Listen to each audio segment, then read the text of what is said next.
Guys মই আজি অংগনবাড়ী কৰ্মী সহায়িকা আৰু বিদ্যালয়ৰ ৰন্ধন কৰ্মীসকলৰ দৰমহা বৃদ্ধিৰ ক্ষেত্ৰত এক গুৰুত্বপূৰ্ণ কথা মই লৈ আনিছোঁ আজিৰ ভিডিঅ'টোত।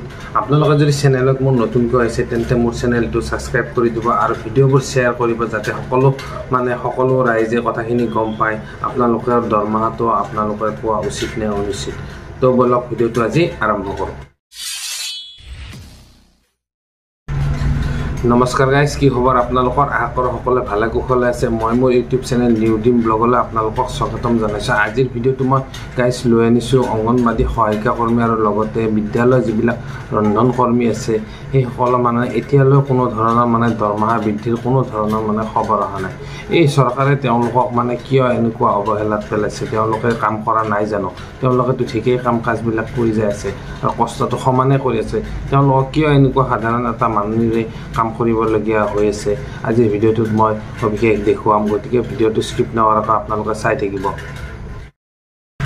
চৰকাৰে এই অংগনবাড়ী কৰ্মী সহায়িকা আৰু বিদ্যালয়ৰ ৰান্ধনীসকলক কিয় ইমান অৱহেলিত কৰি ৰাখিছে? তেওঁলোকক কিবা কাৰণ আছে নেকি? তেওঁলোকক কিয় এনেকুৱা কৰি ৰাখিছে? কোনো ধৰণৰ একো গুৰুত্ব দিয়া নাই। তেখেতসকলে যে এটা কিবা তেওঁলোকৰ দাবী আছে, তেওঁলোকে যে কিবা বিচাৰি আছে, চৰকাৰে কিয় গুৰুত্ব প্ৰদান কৰিব বিচৰা নাই? আজিৰ ভিডিঅ'টোত চাওঁ আহকচোন বাৰু। এগৰাকী মহিলাই এই দৰমহা বৃদ্ধিৰ ক্ষেত্ৰত এনেকুৱাকৈ চৰকাৰক তুলা ধুনা দিছে, একেবাৰে ধুই পেলাইছে। মই ভিডিঅ'টো শ্বেয়াৰ কৰিছোঁ, আপোনালোকে চাওক এই ভিডিঅ'খিনি। কেনেধৰণে ক'লে এই মহিলাগৰাকীয়ে একেবাৰে চৰকাৰক, তথাপিও চৰকাৰৰ কোনো ধৰণৰ গুৰুত্ব নাই।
ভিডিওটো যদি ভাল লাগিছে তেন্তে লাইক কমেন্ট কৰক আৰু ভিডিওবোৰ শ্বেয়াৰ কৰিবলৈ নাপাহৰিব যাতে সকলো ৰাইজে কথাখিনি গম পায় আৰু ভাল ভাল ভিডিও মই আপোনালোকৰ মাজত লৈ নিব চেষ্টা কৰিম আৰু কিবা থাকিলে আপোনালোকে কমেন্ট যোগে জনাব মই সেই বিষয়ৰ ওপৰত সেইটো টপিকৰ ওপৰত ভিডিও বনাবলৈ চেষ্টা কৰিম তেতিয়ালৈকে চাই থাকক মোৰ এই নিউ ড্ৰিম ব্লগ চেনেলটো আজিলৈ ইমানতে মই সমাপ্ত কৰিছোঁ